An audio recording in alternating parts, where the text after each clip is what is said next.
Israel ini menurut saya itu sangat berani sekali. Kenapa? Karena setelah kemarin menyerang Gaza mati-matian dan bahkan sekarang warga Gaza itu mau diusir ke Rafah.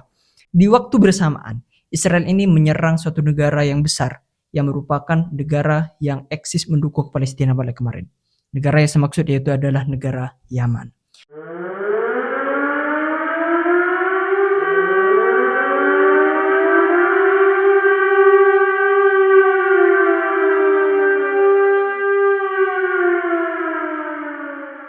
Dan yang lebih menarik ya, dibalik dari serangan Israel ke Yaman ini, di samping tujuannya untuk balas dendam dengan serangannya kemarin, ini memiliki udang di balik batu, memiliki tujuan yang terselubung dan tersembunyi. Ya mungkin orang-orang dan media massa di luar sana ini jarang membahas ini. Maka dari itu di video kali ini secara eksklusif, saya akan membahas mengenai skenario secara full mengenai tujuan Israel serang Yaman ini. Ya mungkin ini tuh jarang dibahas oleh orang-orang di luar sana dan media di luar sana.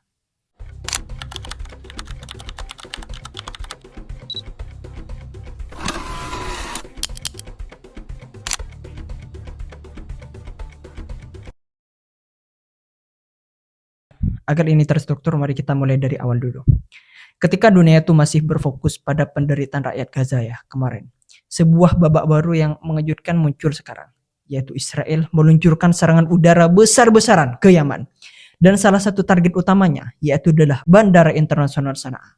Kalau kita lihat ya, ini itu bukan sekedar bandara militer atau merupakan markas kelompok bersenjata saja. Ini adalah bandara sipil yang selama ini itu digunakan untuk keperluan kemanusiaan, pengungsian, dan aktivitas sipil lainnya. Dan bikin saya itu greget ketika Israel itu berdalih bahwa serangan ini merupakan bentuk balasan katanya atas rudal yang diluncurkan kelompok Houthi Yaman dulu ke wilayahnya.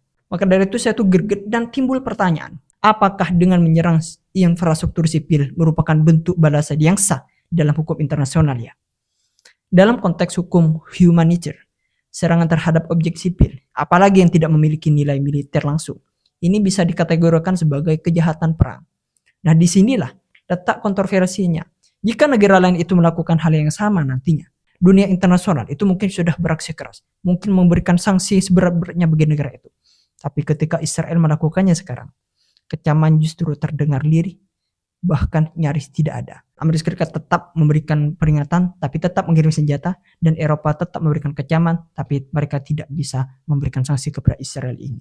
Nah, makanya dengan adanya kontroversial seperti ini, saya tuh menganalisa lebih dalam apa sih tujuan utama Israel ini serang Yaman.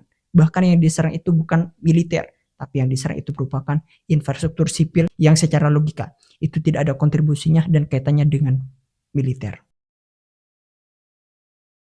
Ternyata ya, di balik ledakan roket atau gempuran udara Israel ke wilayah Yaman ini ada satu nama yang tak pernah disebut secara eksplisit oleh media-media di luar sana.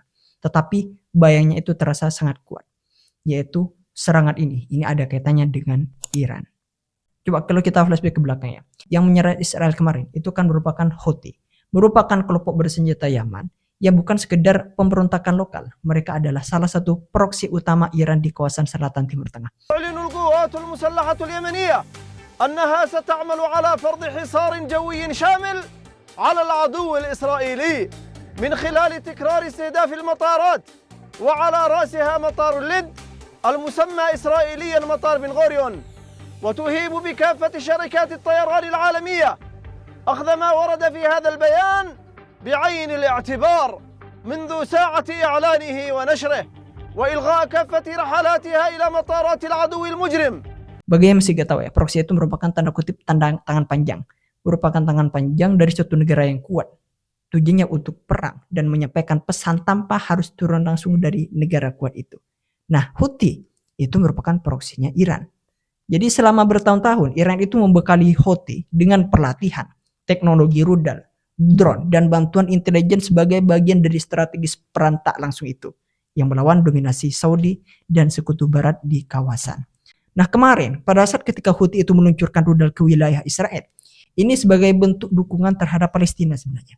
Makanya Tel Aviv yang ada di Israel, mereka itu tidak hanya melihat ini sebagai ancaman, tapi juga sebagai peluang emas bagi mereka. Untuk apa? Peluang untuk menghantam Iran tanpa menyentuh tanah air Iran secara langsung. Mengapa ini sangat penting bagi Israel untuk menyerang Iran tanpa menyerang secara langsung ya? Karena gini, Untuk menyerang Iran secara langsung, ini bisa memicu perang regional terbuka yang mahal dan berisiko tinggi bagi Israel. Tetapi menghancurkan proksi Iran di Yaman, yaitu Houthi, ini jauh lebih aman secara politik, lebih bisa diterima publik internasional, dan tetap efektif dalam melemahkan jangkauan pengaruh Iran nantinya. Karena Israel tahu betul bahwa kekuatan Iran itu bukan terletak pada kekuatan militer yang konvensionalnya, tapi pada jaringan proksi regional, yaitu Hizbullah yang ada di Lebanon, milisi Hashid al-Shaabi yang ada di Irak, dan tentu saja Houthi yang ada di Yaman. Maka ketika Houthi ini mulai mengganggu Israel dengan rudal jarak jauh kemarin, itu menjadi pembenaran sempurna untuk melancarkan operasi militernya ke Yaman, khususnya pada proksi Iran tanpa menyerang langsung negara Iran itu sendiri. Kalau kita lihat ya, ini itu juga bagian dari perang pengaruh regional sebenarnya antara Iran dan Israel.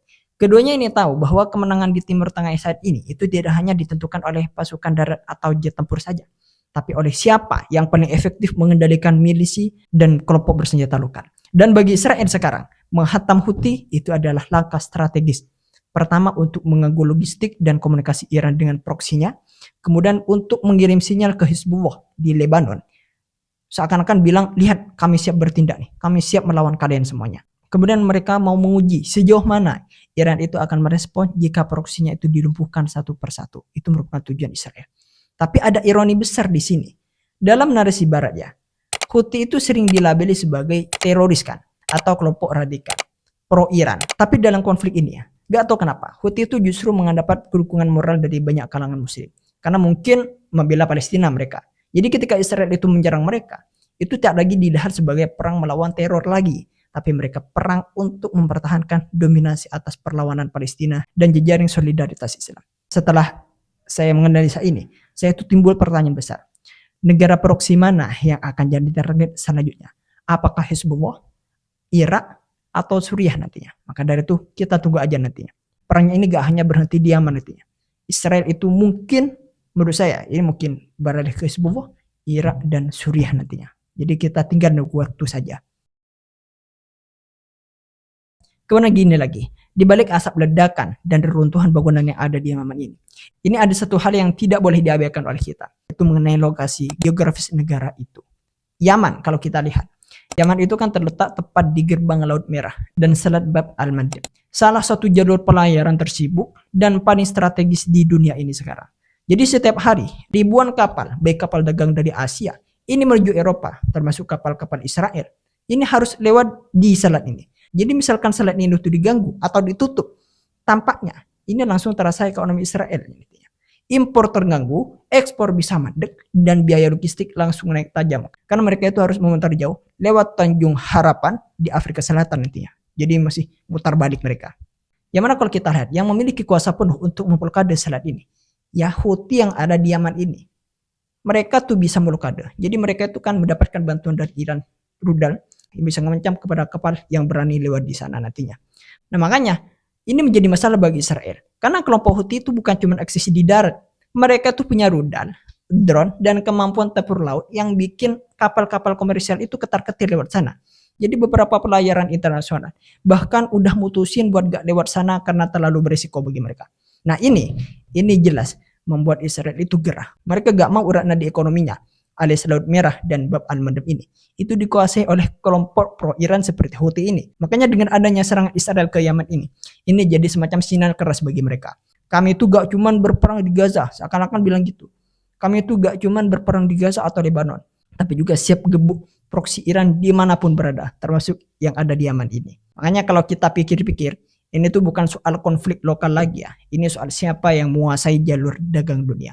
Karena orang yang memiliki kelompok untuk mengatur jalur perdagangan, maka orang itu merupakan kelompok yang menguasai perekonomian dunia ini. Makanya Israel, Amerika Serikat, dan negara-negara teluk lainnya, ini pengen Laut Merah itu tetap aman dan terbuka lagi. Tapi di sisi yang lain, Houthi dan Iran ini justru pengen nunjukin kalau mereka tuh bisa ganggu status quo di itu. Jadi kalau kita tarik nih benang merahnya, serang Israel ke Yaman ini bukan perang dadakan lagi. Ini adalah babak baru dari perebutan kontrol atas jalur laut strategis. Dan siapa yang bisa atau berani menutupnya, maka dia yang menguasai dunia. Mungkin hanya ini yang dapat saya sampaikan. Bagi kalian yang punya usulan atau memiliki kritik, tulis mendapatkan link kolom komentar. Sampai jumpa, see you next video. Eksklusif.